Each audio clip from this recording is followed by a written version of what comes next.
Everyone, कैसे हैं आप सब। तो आप सभी बच्चों का आज एग्जामिनेशन है और आज की परीक्षा के लिए देखिए मैंने आप सभी बच्चों को यहाँ पर टोटल 40 क्वेश्चन बताऊंगा, जिसमें से देखिए आपको यहाँ से सवाल पूछे जाएंगे। तो आप सभी बच्चे इस वीडियो को लास्ट तक देखिएगा।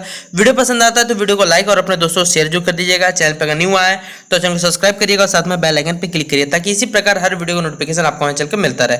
तो चलिए वक्त को बिना बर्बाद किए वीडियो को हम लोग शुरू करते हैं।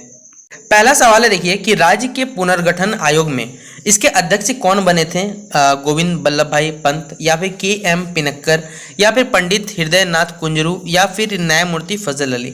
तो राज्यों का जो पुनर्गठन आयोग बना था इसके लिए उनके अध्यक्ष किन्हें चुना गया था, तो इनको चुना गया था न्यायमूर्ति फजल अली को चुना गया था। इसलिए ऑप्शन नंबर डी क्या हो जाएगा, सही ऑप्शन हो जाएगा।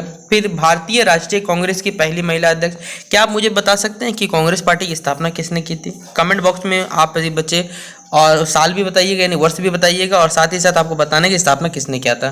तो भारतीय राष्ट्रीय कांग्रेस की देखिए पहली महिला अध्यक्ष कौन थी, हम लोग जानते हैं भली बात थी, एनी बेसेंट क्या थी, इनकी महिला अध्यक्ष थी सबसे पहले। तो ऑप्शन नंबर क्या हो जाएगा, ए नंबर राइट आंसर होगा। फिर राष्ट्रीय विकास परिषद की स्थापना कब हुई थी, 1950, 1952, 1955 या फिर 1956। तो राष्ट्रीय विकास परिषद की स्थापना कब हुई थी, तो 1952 इसमें, यानी ऑप्शन नंबर 2 क्या हो जाएगा, सही जवाब होगा।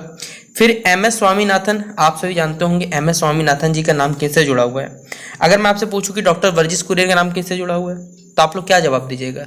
कोई अगर आपसे एग्जाम में सवाल आ जाता है इसी पे कि पीली कह सकते हैं श्वेत क्रांति किनसे जुड़ी हुई है, उसका उल्टा भी सवाल दिया सकता है। तो श्वेत क्रांति देखिए पूछा जाएगा किससे जुड़ा हुआ है, तो याद रखिए वर्गीस कुरियन से जुड़ा हुआ है। और अगर आपसे पूछा हरित क्रांति किनसे संबंधित है, तो एम.एस. स्वामीनाथन संबंधित है। भारत में हरित क्रांति लाने का श्रेय इन्हें दिया जाता है और श्वेत क्रांति का श्रेय वर्गीस कुरियन को दिया जाता है। तो इसलिए ऑप्शन नंबर 4 का फिलहाल क्या हो जाएगा, डी नंबर इसका राइट आंसर हो जाएगा। अगला सवाल देखिए हमसे पूछा हुआ है कि भारत में पहला सफल परमाणु परीक्षण, देखिए हम लोग परमाणु परीक्षण सफल जरूर हो गया था हमारा 1974 में, लेकिन फिर कह सकते हैं कि देश पूरी विश्व को साबित करने के लिए हमें फिर से परीक्षण करना पड़ा।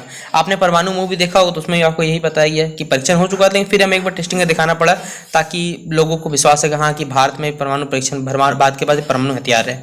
तो ऑप्शन नंबर फिलहाल तो क्या हो जाएगा, 2 नंबर इसका राइट आंसर हो जाएगा। फिर अगला है किस वर्ष चीन ने भारत पर, तो चीन ने भारत पर आक्रमण कब किया था, इंडो चाइना वार 1962, इसलिए ऑप्शन नंबर ए क्या हो जाएगा, सही जवाब।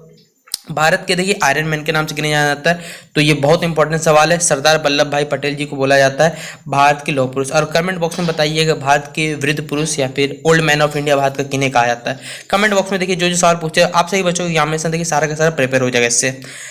अगला सवाल है भारतीय राष्ट्रीय कांग्रेस के संस्थापक किन्हें माना जाता है। अभी मैंने आपको सवाल पूछा था कि स्थापना कब हुआ था, 1885, लेकिन यहाँ पर संस्थापक भी देखिए पूछ दिया गया। तो एक अंग्रेज अधिकारी थे, उसका नाम क्या था, ए.ओ. होम, उन्होंने स्थापना किया था। तो ऑप्शन नंबर 2 क्या हो जाएगा, सही जवाब हो जाएगा। फिर भारतीय संविधान किस अनुच्छेद के तहत देखिए राष्ट्रीय आपातकाल लगाया जा सकता है। आपको मालूम है नेशनल इमरजेंसी डिक्लेयर होता है किस अनुच्छेद के तहत यह पूछा हुआ है। तो नेशनल इमरजेंसी डिक्लेयर होता है देखिए अनुच्छेद 352 के तहत, कि यहाँ पर अगर कोई बात में कोई ऐसा संकट आता है जिसके कारण राष्ट्रीय आपातकाल लगाया जाता है तो अनुच्छेद 352 का प्रयोग करके होगा। तो इसलिए ऑप्शन नंबर ए क्या हो जाएगा, सही जवाब। विश्व में अगर शांति बनाए रखना है किसका काम होगा, बताइए जरा सा, कौन काम करेगा ये सब, महासभा, सुरक्षा परिषद, आर्थिक एवं सामाजिक परिषद या फिर महासचिव। ये दो तो होगा नहीं, बचा ये और ये, तो इसमें कौन सा होगा, ऑप्शन नंबर 2 क्या हो जाएगा, सही जवाब हो जाएगा। अगला है डीएमके, देखिए ये पार्टी है, कौन से क्षेत्र की पार्टी है, तो बेसिकली तमिलनाडु की एक पार्टी है। अगर आपने पढ़ा होगा तो मालूम होगा, तो ये तमिलनाडु फिलहाल पार्टी है। ऑप्शन नंबर डी क्या हो जाएगा, इसका राइट आंसर हो जाएगा। विश्व महिला दिवस, क्या कमेंट बॉक्स में आप लोग जवाब बता सकते हैं, क्या होगा सही जवाब, आप लोग बताइए कमेंट बॉक्स में, ठीक है। विश्व महिला दिवस कब मनाते हैं हम लोग। अगला है मंडल कमीशन रिपोर्ट को किस प्रधानमंत्री ने देखिए लागू किया था, क्या हुआ था मंडल कमीशन, ये भी बताइएगा आप लोग। लेकिन किस प्रधानमंत्री ने देखिए इसकी रिपोर्ट सिफारिश को लागू किया था, तो बीपी सिंह जी की जो सरकार थी तब उन्होंने लागू किया था, इसलिए ऑप्शन नंबर क्या हो जाएगा, 4 इसका सही जवाब हो जाएगा। फिर किसे नए सामाजिक आंदोलन के, देखिए सामाजिक आंदोलन में से कौन सा नहीं है वो बताना है। देखिए चिपको आंदोलन सामाजिक आंदोलन है, नर्मदा बचाओ आंदोलन ये भी सब ये देखिए, लेकिन क्या गृह स्वराज आंदोलन ये क्या सामाजिक आंदोलन है, तो ये देखिए नहीं है, इसलिए ऑप्शन नंबर 4 क्या हो जाएगा, सही जवाब। फिर भारतीय जनता पार्टी, इस पार्टी का मतलब पुरानी कौन सी, इस पार्टी का पुराना नाम क्या था, हर बच्चा जानता होगा इसे, भारतीय जनसंघ। ऑप्शन नंबर क्या हो जाएगा, ए नंबर इसका राइट आंसर पर टिक करिएगा। फिर भारत में गठबंधन की सरकार के पहले प्रधानमंत्री कौन थे ये बताना है। गठबंधन में जब सरकार बना था तो पहले प्रधानमंत्री थे बीपी सिंह जी। तो ऑप्शन नंबर ए क्या हो जाएगा इसका सही जवाब हो जाएगा। अगला है 17 नंबर, पूरब बनाम पश्चिम पदबंध का देखिए आशय किससे है ये बताया। पूरब बनाम पश्चिम वर्ल्ड वार जो हुआ था बेसिकली किस, ठीक है, तो ये किससे है तो कोल्ड वार बताया जाता है, यानी शीत युद्ध क्या हो जाएगा ऑप्शन नंबर 2। फिर सोवियत संघ में देखिए कौन सा सैनिक गुट बनाया था, तो जैसे हम लोग जानते हैं अमेरिका जिस देश को नाटो बनाया था, सोवियत संघ के द्वारा देखिए कौन सा गुट बनाया गया था ये पूछा है, तो इसे कहा जाता है मतलब एक संधि था बेसिकली, तो वार्सा संधि के नाम से जाना जाता है। ऑप्शन नंबर डी क्या हो जाएगा इसका सही जवाब हो जाएगा। फिर 1955 देखिए वार्सा संधि में कौन सा देश देखिए भाग नहीं लिया था, तो इसमें कौन सा देश भाग नहीं लिया था ये बताना है, तो वो था जर्मनी। पश्चिमी जर्मनी देखिए उन्होंने पार्ट नहीं लिया था, इसलिए ऑप्शन नंबर 3 क्या हो जाएगा राइट आंसर। 1917 में देखिए रूस में जो समाजवादी राज्य की स्थापना किसने की थी ये हमें बताना है, तो इन्हें कितने अपने क्लास 9 का बुक पढ़ा हो तो लेनिन ने इसका स्थापना किया था, इसलिए ऑप्शन नंबर सी क्या हो जाएगा सही जवाब। परमाणु अप्रसार संधि पर किस राज्य ने हस्ताक्षर नहीं किया था, ईरान, उत्तरी कोरिया, भारत या चीन, तो किसने हस्ताक्षर नहीं किए थे, तो हमारे देश भारत ने, क्यों करने जाएंगे हम लोग, तो ऑप्शन नंबर सी क्या हो जाएगा इसका सही जवाब हो जाएगा। यूरो क्या है तो जानते हैं यूरोपीय संघ की मुद्रा को यूरो के नाम से जाना जाता है, तो ऑप्शन नंबर क्या हो जाएगा सी या फिर 3 इसका राइट आंसर होगा। देखिए ये सवाल अभी का नहीं है, पहले बता देता हूँ, अभी आपको करेंटली ये सब सवाल पूछा जा सकता है, तो ये आप लोग बताइएगा इंग्लैंड के वर्तमान प्रधानमंत्री कौन है, कमेंट बॉक्स में आपको जवाब मुझसे जवाब चाहिए। फिर दक्षिण का पहला सम्मेलन देखिए कहाँ हुआ था भैया, तो बांग्लादेश में हुआ था, इसलिए ऑप्शन नंबर 2 क्या हो जाएगा इसका राइट आंसर हो जाएगा। अगला सवाल है राष्ट्रीय पंचायत किस देश की पंचायत है, देखिए बांग्लादेश, भूटान, नेपाल या पाकिस्तान, तो क्या होगा ये नेपाल की जो संसद उसे राष्ट्रीय पंचायत नाम से जाना जाता है, तो ऑप्शन नंबर 3 क्या हो जाएगा इसका राइट आंसर होगा। फिर निम्नलिखित में से कौन सा देश देखिए सार्क का सदस्य नहीं है पूछा गया है, कौन सा देश नहीं है, भारत थोड़ी है सार्क का सदस्य, इसलिए ऑप्शन नंबर क्या हो जाएगा डी इसका कौन सा देश सार्क का सदस्य सॉरी, तो भारत ही क्या है सदस्य इन 4 ऑप्शन में से ना, तो ऑप्शन नंबर क्या होगा डी इसका राइट आंसर हो जाएगा। फिर वर्तमान में देखिए संयुक्त राष्ट्र महासंघ का सचिव पूछा गया, तो ये भी देखिए करंट के डाटा के हिसाब से आपको बताना है कि कौन है महासचिव, तो ये सवाल भी आप लोग बताइएगा। अगला है अंतर्राष्ट्रीय न्यायालय का मुख्यालय कहाँ है, ये तो बच्चा बता सकता है कहाँ पर है, कोपेनहेग, यानी शायद ऑप्शन में हैग मिल जाएगा आपको, तो ऑप्शन नंबर क्या हो जाएगा डी नंबर इसका हमारे पास राइट आंसर हो जाएगा।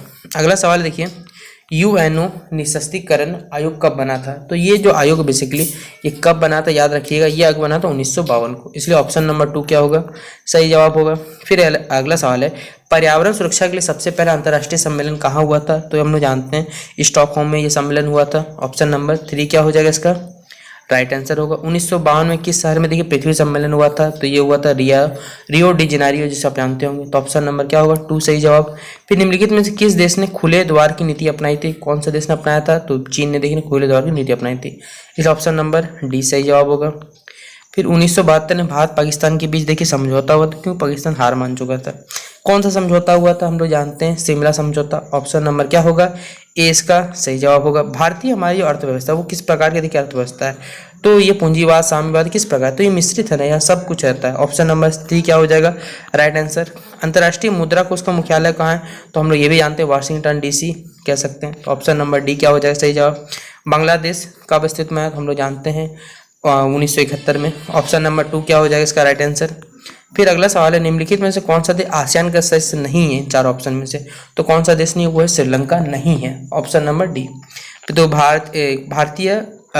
कौन सा भारतीय व्यक्ति देखिए भारतीय व्यक्ति पूछा गया प्रथम गवर्नर जनरल, तो सी राजा गोपालाचारी, ऑप्शन नंबर 2 क्या हो जाएगा सही जवाब।